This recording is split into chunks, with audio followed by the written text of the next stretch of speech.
Panorama group, जो सोचता है वो करता है। आपके अपने सपनों का आशियाना। नमस्कार, आप देख रहे हैं कहानी सत्ता की। कहानी सत्ता में आज हम आपको दिखाने जा रहे हैं भागलपुर, वही भागलपुर जहां पर कांग्रेस की दंगों के बाद धुल गई थी राजनीति और 40 साल से अभी तक कांग्रेस अगर है तो भागलपुर में न के बराबर बची हुई है। लेकिन कांग्रेस इस बार भागलपुर से फिर मेहनत कर रही है ताकि 2024 में वहां पर कांग्रेस वापस आ सके। लेकिन क्या कांग्रेस को इतना आसान है फिर से भागलपुर में आ जाना? क्योंकि एक तरफ पूरी की पूरी महागठबंधन है कांग्रेस को जिताने के लिए, तो दूसरी तरफ एनडीए जो है जी तोड़ मेहनत कर रही है और देश के प्रधानमंत्री नरेंद्र मोदी का बार बार बिहार का दौरा वो एनडीए को मजबूती दे रही है। ऐसे में हमारे साथ बात करने के लिए इस वक्त आलोक कुमार है, सीनियर जर्नलिस्ट है। हम सीधा इन्हीं से जुड़ते हैं और बात करेंगे कि भागलपुर में इस बार क्या कुछ स्थिति बन रही है और भागलपुर इस बार किसके साथ। सर, स्वागत है आपका। जी नमस्कार। क्या लग रहा है सर कि इस बार भागलपुर में कांग्रेस जो 40 साल से भागलपुर से अछूती बनी हुई है, इस बार मिलेगा? देखिए, कांग्रेस भागलपुर से अछूती नहीं रही है।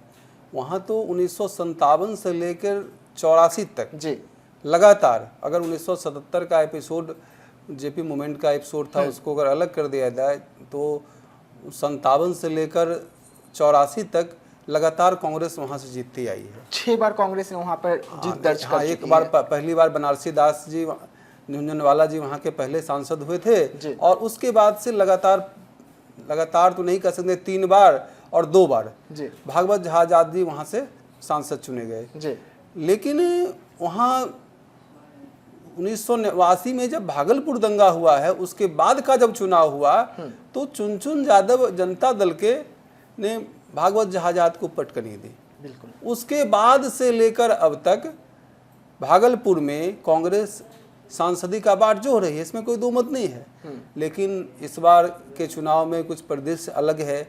कांग्रेस ने अपने 10 साल के भागलपुर शहर के विधायक अजीत शर्मा को मौका दिया है और इधर देख रहे हैं कि अजीत शर्मा जी काफ़ी जीतोर तो मेहनत कर ही रहे हैं। राहुल गांधी का वहाँ दौरा हुआ है, उनकी बेटी जो कि अभिनेत्री हैं नेहा शर्मा जी, उनका दौरा, पूरे जनसंपर्क अभियान चल रहा है। तो कांग्रेस अपनी वापसी का हर संभव प्रयास वहाँ कर रही है, इसमें कोई दो मत नहीं है। तेजस्वी यादव का भी ताबड़तोड़ दौरा हो रहा है, जो भी इंडिया गठबंधन के बड़े नेता है वो अजीत शर्मा जी के लिए फील्डिंग कर रहे हैं। बिल्कुल। लेकिन एनडीए की ओर से भी भागलपुर में कांग्रेस को रोकने के लिए कोई कोर कसर छोड़ी नहीं जा रही है। बार बार नीतीश कुमार जी के द्वारा कहा जा रहा है कि ये वही लालू यादव हैं जिन्होंने भागलपुर दंगा के आरोपी कामेश्वर यादव को सम्मानित किया था, आज कांग्रेस के साथ हैं। उसके बाद सबसे बड़ी बात है कि भाजपा का जो मोदी लहर था उसके बावजूद भी 2014 में वहां से बुलो मंडल सांसद हुए थे। तो मोदी लहर के में भी वो लहर के उल्टा चलकर बुलो मंडल वहां से सांसद हुए थे। आज बुलो मंडल जदयू के साथ है, तो इससे तो माना जाएगा ही कि वहां जदयू की स्थिति मजबूत स्थिति में है। बुलो मंडल के आने के बाद मजबूत हुई है जी। और इसके अलावा वहाँ गंगौता का 1.5 लाख वोट है। हाँ। मुस्लिम आबादी 4.5 लाख है। बिल्कुल। जादव की आबादी 3 लाख है। बिल्कुल। कोयरी कुर्मी भी अगर धानुक तीनों को मिला दिया जाए तो वो भी वहाँ 3 लाख है। करीब वहाँ अगरी जाति और वैश्य को मिला देते हैं, जो कि 100% बीजेपी का वोटर कहलाता है। अभी वो एनडीए का वोटर होगा तो वो भी 5 लाख के करीब है। दलित महादलित वहाँ 2.5 लाख है। तो कुल मिलाकर यहाँ मैच 50-50 में दिख रहा है। क्योंकि अगर मुस्लिम मतदाता कांग्रेस के साथ हैं, लेकिन कुछ मुस्लिम ऐसे भी हैं जो नीतीश कुमार के प्रभाव में आएंगे कि कांग्रेस यहाँ भागलपुर दंगा करवाई थी। लालू यादव जो हैं, लालू यादव यहाँ वहाँ के मुख्य आरोपी कामेश्वर यादव को सम्मानित किए हैं।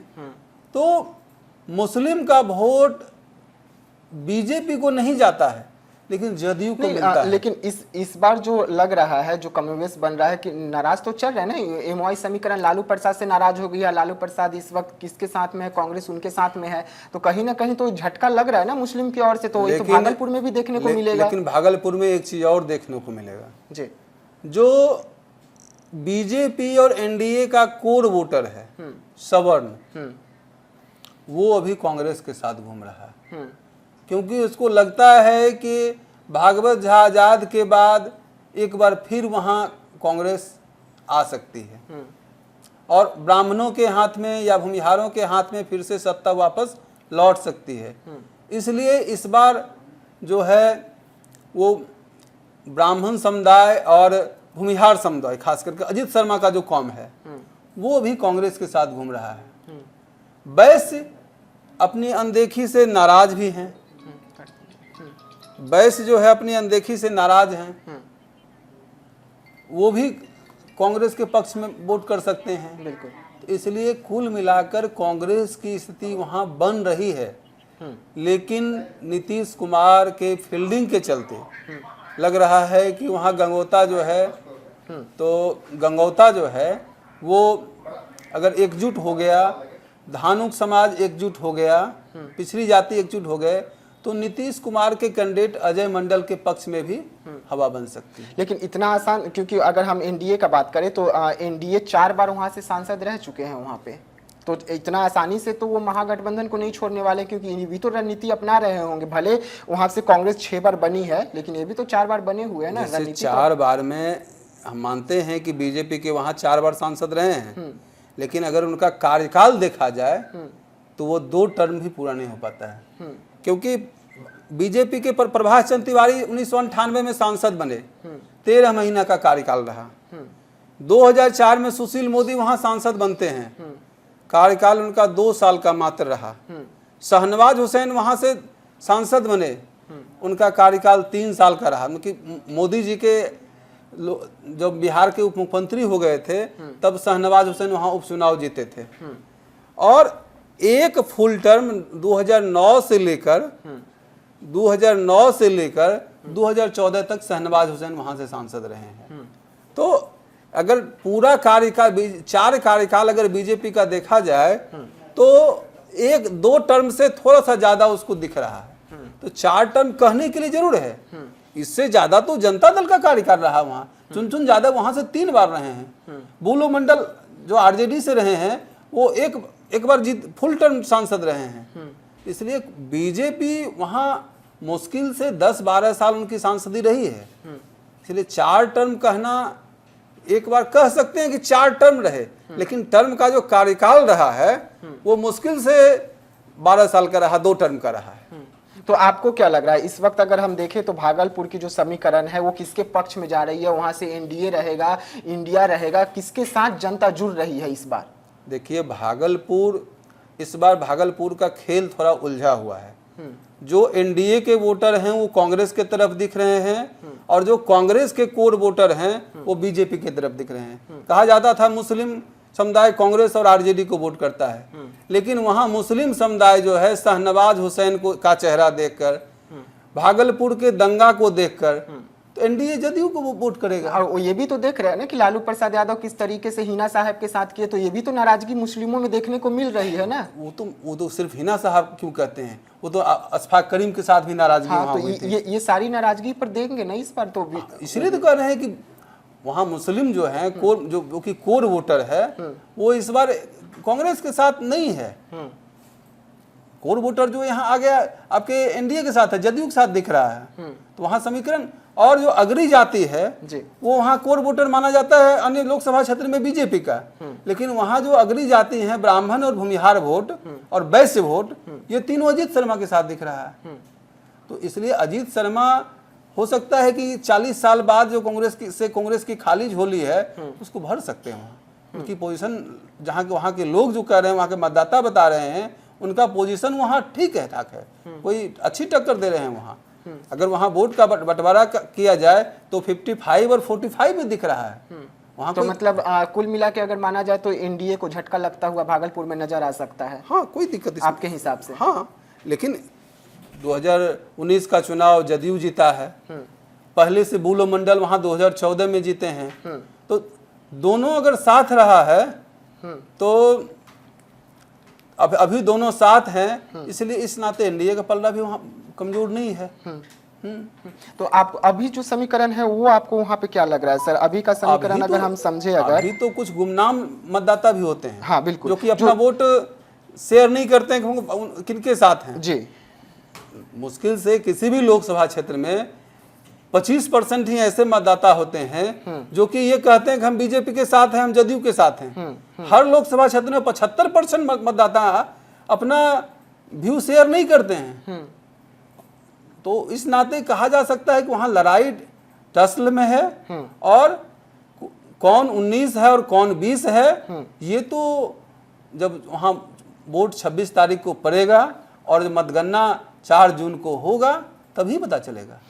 तो महिला खास करके रहते हैं बीजेपी के साथ में, महिला वोटर, क्योंकि महिला बोलते हैं कि बीजेपी नरेंद्र मोदी ने उनके लिए बहुत काम किया। तो क्या महिलाएं भी इस बार नाराज चल रही है? महिलाएं पक्ष में अभी भी नजर आ रही है सर? अच्छा, जिस महिला का मेन काम क्या होता है? Kitchen management. तो जो महिला 400 रुपया में अपना बजट बनाती थी गैस का, वो गैस आज वो 900 साढ़े 900 में खरीद रही है, सीधा दुगना हो गया। तो उसका किचन का बजट बिगड़ रहा है कि नहीं बिगड़ रहा है? और ये जो 18 महीना का तेजस्वी यादव का कार्यकाल रहा है, तो उसमें शिक्षक पद की नियुक्ति 2 लाख के करीब में हुई है, और इसका श्रेय तेजस्वी यादव घूम रहे हैं लेके, और इसमें 50% महिलाओं की भी बहाली हुई है। तो महिला जो कामकाजी महिला है वो भी ज्यादा खुश है। इसलिए ये कहा नहीं जा सकता कि महिला बीजेपी के साथ रहेगी। महंगाई की मार और रोजगार की बहार जो तेजस्वी यादव कहते हैं, इसको देखकर महिला तो कांग्रेस के। दूसरी बात, अजीत शर्मा की बेटी जो कि नेहा शर्मा है, महिलाओं से इतना घुल मिल के बात कर रही है चुनाव प्रचार में, तो कुछ महिला तो उनका चेहरा देख के भी उनके पास आकर्षित होंगे। अच्छा, अगर हम बात करें भागलपुर में 4 दशक के बाद इतिहास रचने जाएगी, क्या राहुल गांधी को नीतीश कुमार रिटर्न गिफ्ट देंगे? हो सकता है, कोई बड़ी चीज नहीं है, मिल जाएगा। क्योंकि भागलपुर जो है वो कांग्रेस का गढ़ रहा है, इसमें कोई दुमत नहीं है। यहाँ कांग्रेस 6 बार चुनाव जीती है, और 6 बार फुल टर्म वहाँ के उसके सांसद रहे हैं। कोई उपचुनाव में कांग्रेस के सांसद नहीं रहे हैं। लगभग वहाँ 30 साल कांग्रेस का राज रहा है भागलपुर में। तो इसलिए भागलपुर में कांग्रेस को कमजोर कहना ये सही नहीं दिखता है। लेकिन दंगे का जो डंस है उसे भूल जाएगी भागलपुर इतनी आसानी से, जिससे 40 साल से दूर रखी है जिस कांग्रेस को। कुछ तो होता है कि युग के बाद लोग भूलते भी हैं। लेकिन जंगल राज तो अभी तक याद है लोगों को, हर चुनाव में जंगल राज का जिक्र किया जाता है कि 2005 के सामने का जंगल राज। जैसे तो जंगल राज का जिक्र होता है, हाँ। लेकिन हमको ये बताएं कि भागलपुर में मुस्लिम समाज जो है, जिनका कि वहाँ वोटर 4.5 लाख वोट है, उनके पास तो इधर अगर खाई है तो उधर नदी है, किधर जाएं? इधर अगर कांग्रेस भागलपुर दंगा की आरोपी है तो उधर भारतीय जनता पार्टी है, जो कि उसके लिए नीम और करेला से भी ज्यादा बढ़कर है। तो मुस्लिम समाज किधर जाए वो तो चुनाव में पता चलेगा। जो उसका अजीत शर्मा 10 साल से भागलपुर के विधायक हैं, तो ऐसा तो नहीं है कि भागलपुर के विधायक होंगे तो जो मुसलमानों का जो दंगे का दर्द होगा उस मरहम पट्टी नहीं किए होंगे, जरूर किए होंगे। वहाँ बड़ी आबादी बुनकरों की आबादी है, बुनकर समाज के लिए बहुत सारे काम किए गए हैं। जी हाँ, आलोक कुमार को सुन रहे थे, सीनियर जर्नलिस्ट हैं। इनका साफ तौर पे कहना है कि जिस तरीके से इस बार समीकरण भागलपुर में बदल रहा है, ये समीकरण कहीं ना कहीं एनडीए को झटका दे सकता है। अब देखने वाली बात होगी कि जनता किसके साथ खड़ी नजर आ रही है, और 4 तारीख को भागलपुर का फैसला क्या कुछ निकल कर सामने आएगा। और इसमें जो जनता है, खास करके महिलाएं और खास करके वो लोग जो 40 साल पहले जो दंगा देखे थे भागलपुर में, इतनी आसानी से भूलकर कांग्रेस के साथ खड़े नजर आएंगे क्या? ऐसे तमाम खबरों के लिए आप बने रहिएगा हमारे साथ। दीजिएगा इजाजत, धन्यवाद। पनोरमा ग्रुप, जो सोचता है वो करता है। अगर ये वीडियो पसंद आई और वह बिहार के राजनीति और बिहारियत से सरोकार रखेनी तो सब्सक्राइब बटन दबा के चैनल के सब्सक्राइब कर ली। ओजे एगो घंटी बा, ओकरा बटन दबा देला से कुल सटीक और मारक खबर रुआ मुफ्त में मिल जाई। अगर रुआ पत्रकारिता के हमनी के नया प्रयोग में सहयोग कर चाहतानी तो ज्वाइन बटन दबा दी। पेटीएम नंबर नोट कर ली 9386816700। धन्यवाद।